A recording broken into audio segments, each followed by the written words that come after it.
Yo, what's up mga kabutingting? Yan, isang mapagpalang araw sa ating lahat mga kabutingting at welcome back sa ating munting channel. Yan na, meron tayo ditong home service na Orbit Fan. At andito tayo ngayon sa Paralan mga kabutingting, dito sa Central School sa Sogod. Bale, dito ay nirekomenda lang ako sa aking suki na teacher din. Pero lagi na akong nag-home service dito sa Central School dito sa Sogod. Yan, bali dito ay tinister ko muna yung kanyang linya papuntang motor mga kabutingting. Kung nakita nyo, wala tayong resistance. Tapos pag ikutin itong shafting ay napakatigas. Akala ko nito ay nag-stack up. So dyan ay nagpainit muna ako ng hinang. Tapos tinanggal ko yung 4 na tornilyo dyan sa pangharap na cover sa motor. At ito mga kabutingting ay buhay na mano ko pa lang sa araw na ito, araw ng Martes. Kung ma-repair ito. Tapos dito ay tinanggal ko muna yung 3 tornilyo dyan sa swing arm or sa pinaka swing nya sa rotation.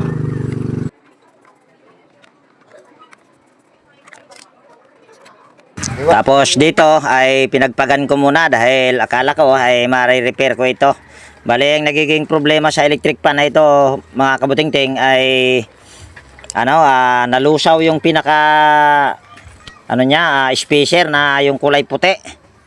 So dito yan makikita nyo ay tinanggal ko muna yung 2 tornilyo dahil hindi ko pa naman napansin dyan na ang nagiging problema nito ay motor. At dito nga pala mga kabutingting ay nag voice over lang ako dahil ayaw ko magsalita doon sa malapit sa room nila. Dahil nasa labas lang ako niyan, ayaw ko maka-distract sa pagtuturo ng teacher, kaya ako nag voice over lang. Ayan, kung makikita nyo dyan ay pinagpagan ko pa yan dahil hindi ko pa napansin na sunog na pala yung motor. Ayan, kung makikita nyo dyan, ayan, pinasilip ko sa inyo na yan ay sunog yung motor. Pero yan ay aking binaklas para makita nyo talaga at tinignan ko yung fuse. Ito naman kasi ay hindi pa nagawa. So ayan, kung makikita nyo ay lusaw na lusaw yung spacer. Hindi na nga matanggal. So yan yung nagiging dahilan kung bakit nasunog. At dito yan papakita ko na yan ay may fuse pa. At ito yung patunay mga kabutingting na kahit may fuse pa ay hindi pa rin safety ang motor. Pag nasunog ang motor, sunog talaga. So okay, naghanap pa ng iba mga kabutingting. So ito naman yung aking nahanap, Astron 16 inches. Ang gamit na LC ay aluminum frag type. Ang nagiging problema naman ito ay motor din pag inalat talaga. So didiretso tayo doon sa pinaka problema nya. Ito ay rewind na mga kabutingting. So ito yung pinaka motor nya. Yan, kung makikita nyo isunog. Bale ito ay sinubukan kong tignan doon sa loob kung nadamay ba yung rewind, kaso nadamay din yung rewind nito mga kabutingting.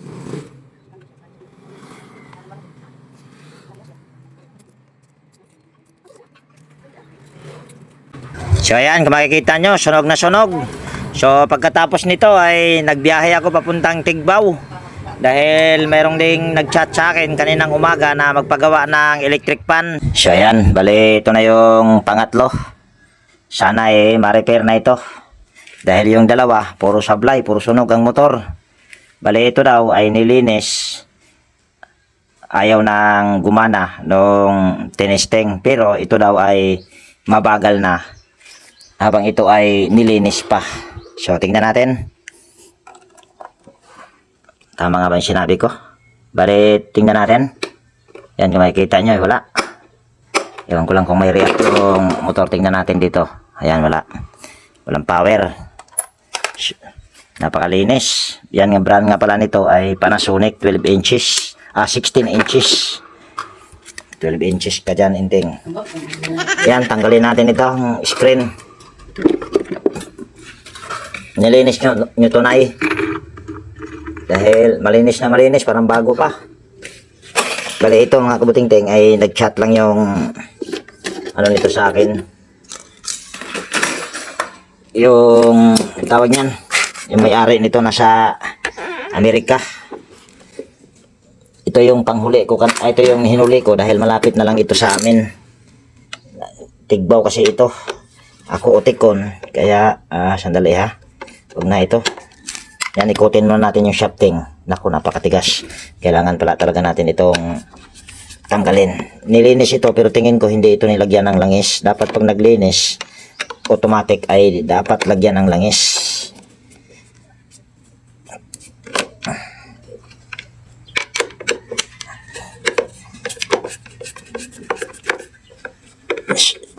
Yan, kalasin natin ito lahat dahil matigas yung shafting, hindi maikot. Yan, shout out nga pala kay Ma'am Laida Hermohino. Yan, tanggalin natin itong tornilyo sa likod. Ayan, napakalinis. Nilinis pero yung ano lang, screen at saka ilis pero yung motor hindi.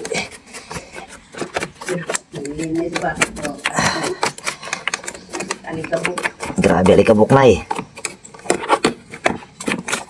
Sana ito ay ma-repair natin.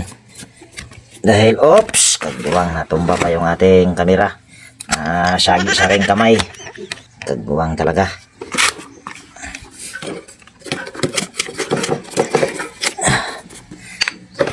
Oops, kagbuwang, ano bang nangyari nito? No. Kagbuwang, bakit ganito na? Dali ha. Nasagi sa wire. Natumba tuloy.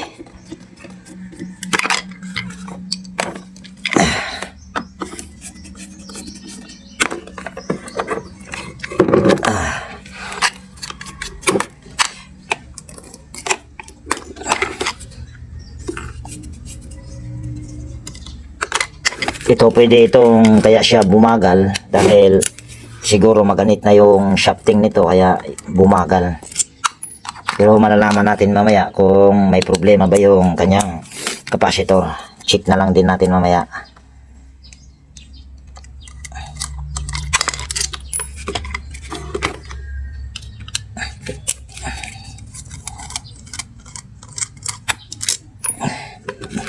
Gantong uban na hong repair na okay pa na na-repair naman ito ni mong duha, no? Oo, itong duha. Standard. Pero na usahay nga, saksak ni mo, dili mo under dadon mo. Mo hinay, pero mo under naman ito sa balugay. Pag-ingana na, itong langis sana. Dahil kung hindi pabayaan mo lang yan, hanggang masira lang yung motor. So, nag-stack up ito sa harap.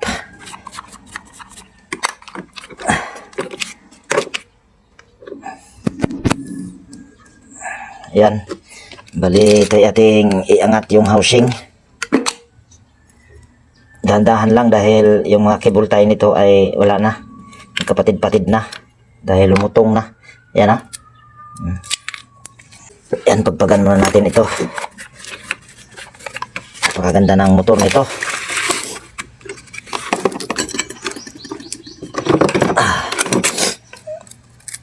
So, pasintabi po dito sa aking bunting channel. Ako po ay hindi naglalagay ng thermal fuse. Para siguradong ma-repair ko ito. Yan, bali, hindi ko na tanggalin yung thermal fuse nito. Bali, tatali ko na lang ito ng cable tie diretso. Ayan. Kuha tayong cable tie.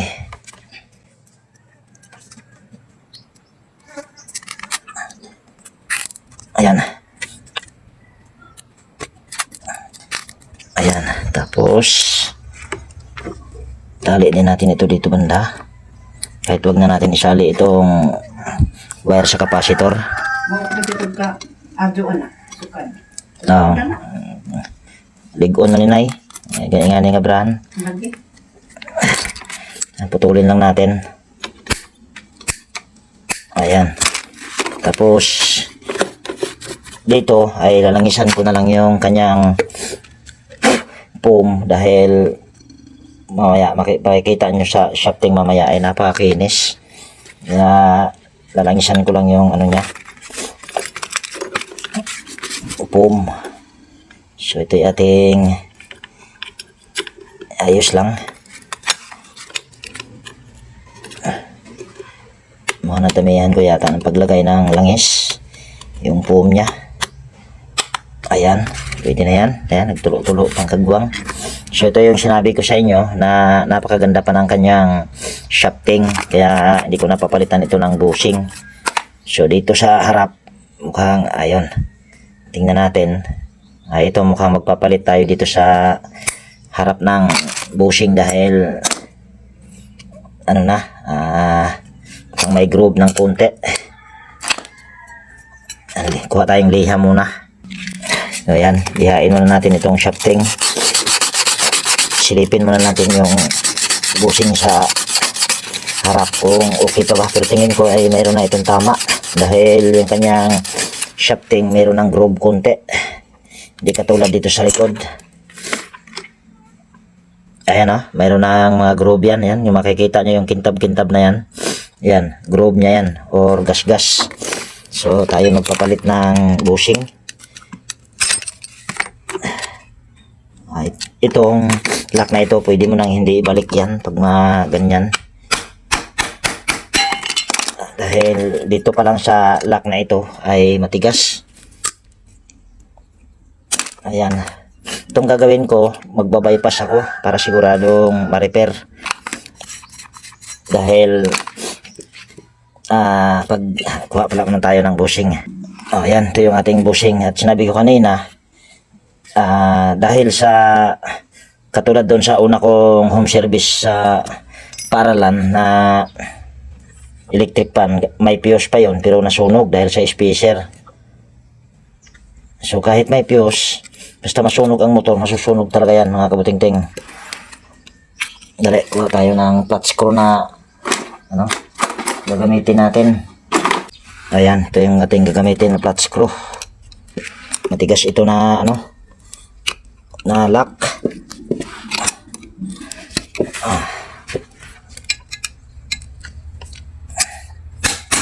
Itong maganda ang lock dahil matigas.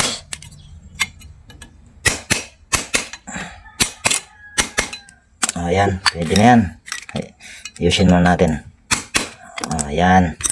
Tapos galawin lang natin yung bushing. Ayan, hindi magkagalaw kahit anong galaw dyan. Pero magagalaw to kung gagamit ka ng ganito. Phillips screw or ayun nga, Phillips screw. So kahit hindi ko na to ibalik ay wala siyang magiging problema. So gagawin natin ito, ililinisan natin itong shafting sa harap lang. Ayan.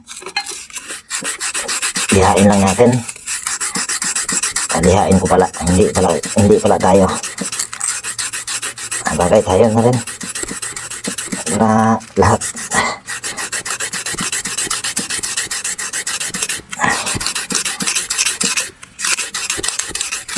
Pwede na yan. Ayan, napakakinis na. Ayan. So balik lang natin itong spacer.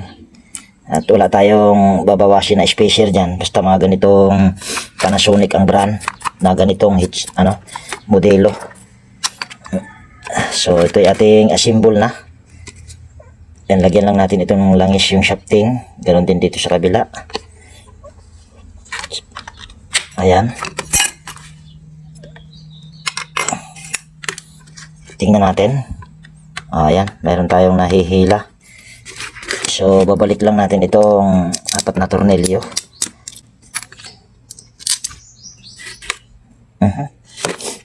Nahulog yung lock washer.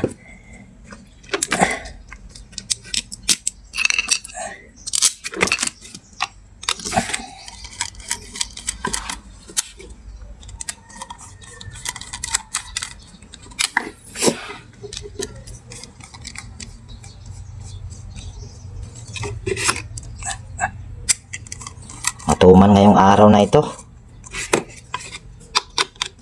Hindi lahat talaga ng araw paldo-sinting. Katulad nito, matuman ngayon.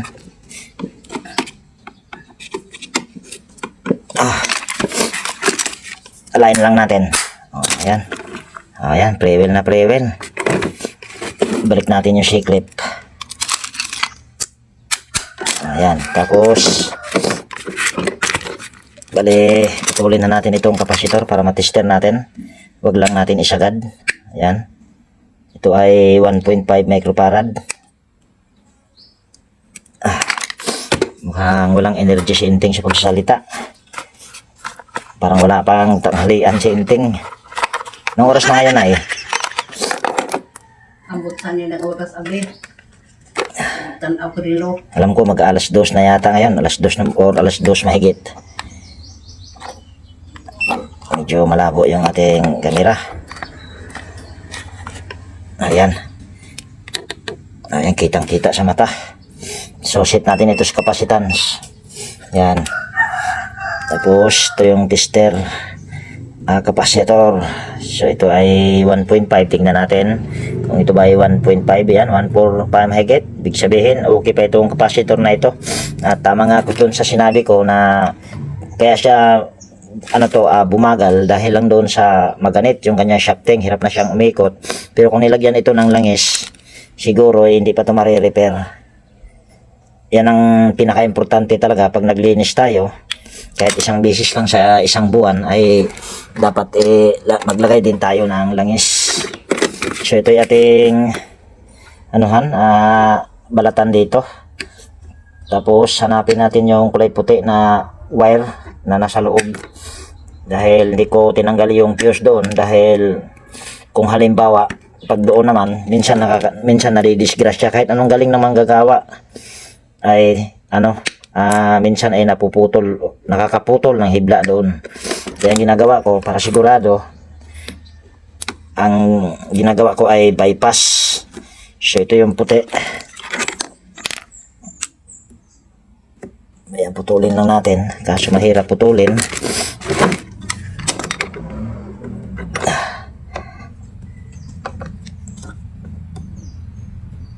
Oh, yan. Tapos balatan natin ito. Kailangan mag-bypass ka, hindi yung wire na papunta dito sa motor. Doon ka mag-bypass sa wire na papunta doon sa switch. Dali, kuha muna tayo ng wire. So, ito yung ating pang-bypass. Kulay dilaw na wire. So, ito yung ating ipupulupot lang dito. Ayan. Tapos, kahit wag na natin ihinang yan, ay pwede naman. Tapos, talian lang natin ito ng cable tie. Bago natin talian yan, ay pasok muna natin ito. Ayan. Tapos, tornilyo muna natin yung swing arm.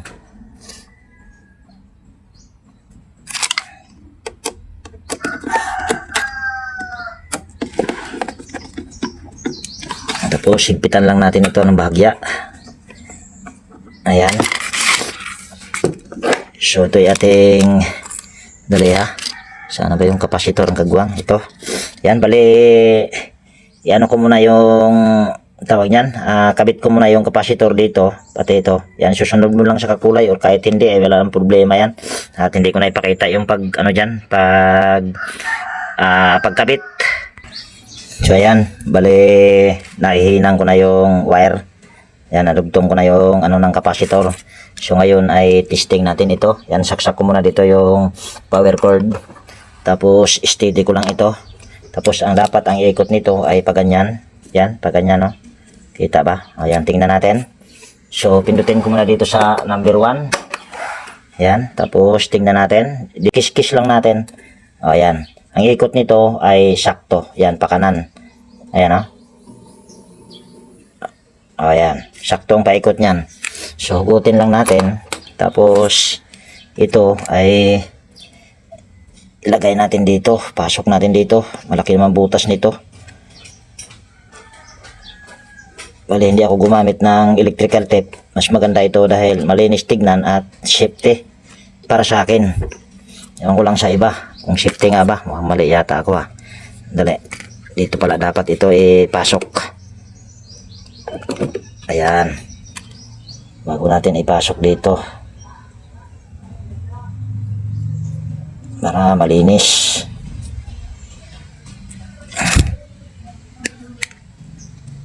Ayan. Ito pulupot lang natin ito dito.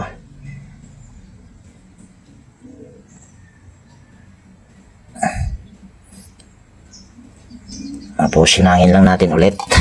Sana wag kumalas.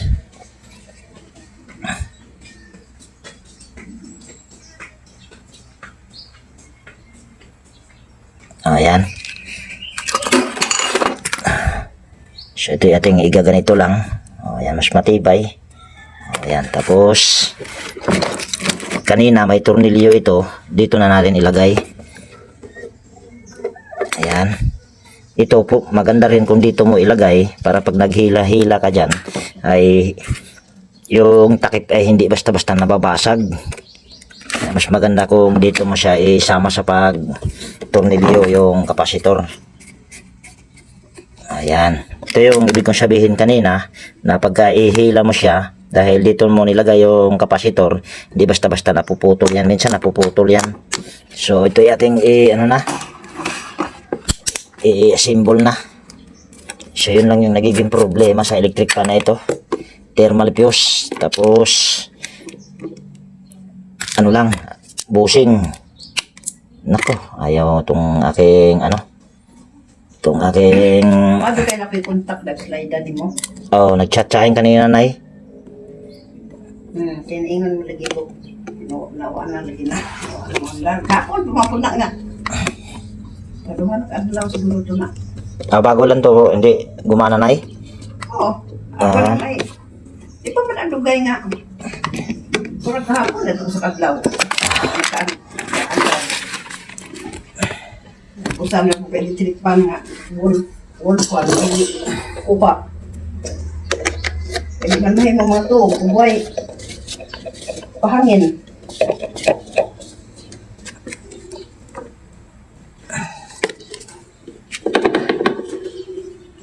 Kay namaypay naman ko. Magsilbig paypay, Nay. Grabing init, Grabing init. Pugtas ka init, Nay.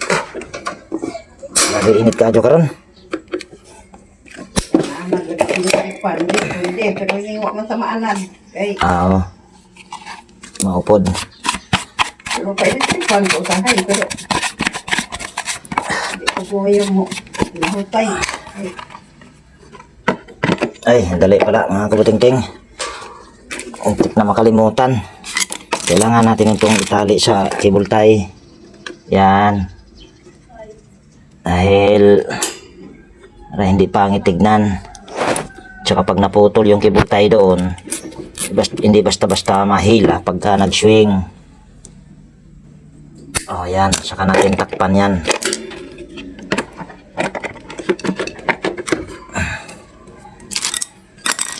Hindi pala kita ang ginagawa.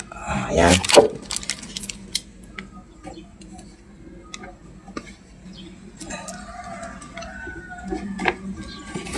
Nako, kamatis.